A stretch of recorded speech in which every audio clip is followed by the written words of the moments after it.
Hey guys, here to go over a few bony landmarks for the hip and pelvis, week 6.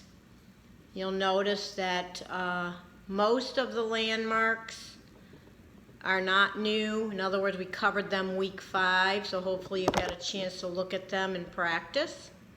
We will go over the actual palpation in lab tomorrow of the landmarks that you can find, but I figured I'd give you a head start with the skeleton.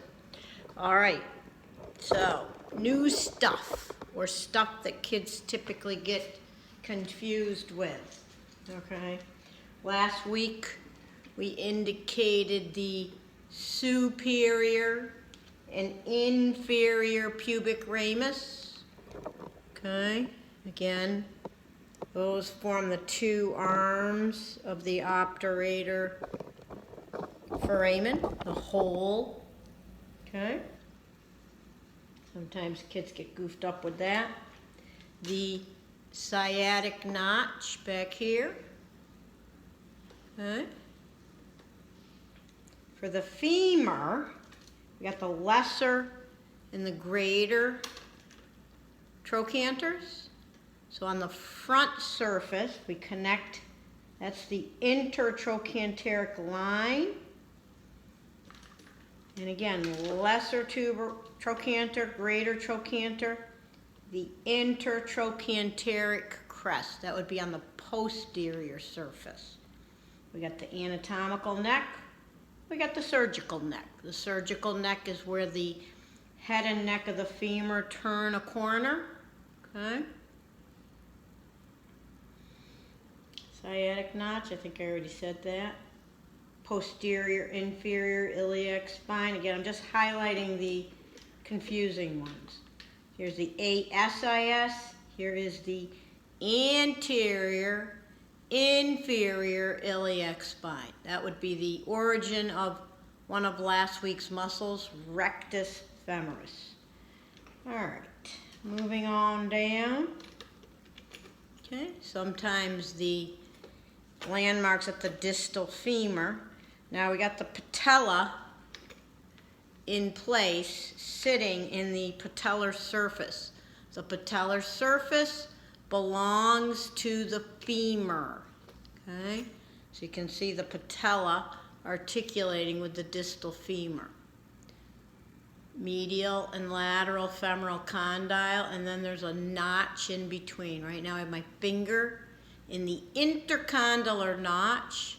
If we then go to the superior aspect of the tibia, we got the lateral and medial tibial plateau, and right in between, that's going to correspond right to that notch, is the intercondylar eminence. So when you get to lab, you want to take a few minutes and just do what I'm doing, okay? When your knee's locked in full extension, the intercondylar eminence, which is in between the two plateaus, corresponds, fits nicely into the intercondylar notch that's part of the femur. Tibial tuberosity, pretty easy to find. Follow the crest. And then on either side are the medial, well, here's the lateral and medial tibial condyles. And remember, think 3D. They wrap all the way around. So when you get to lab tomorrow, you want to kind of go over to the skeleton and make sure you're doing what I'm doing, okay? Oh, one other thing. Sometimes the, let's see, how can we do this? I'm going to show you the kneecap. It's a circular bone.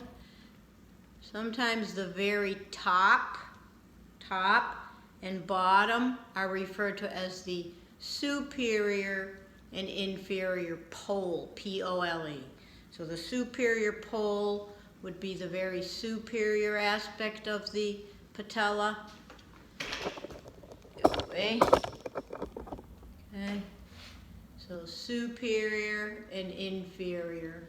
Inferior would be the very bottom portion of the patella. So right now I have my index and thumb on the superior and inferior poles of the patella.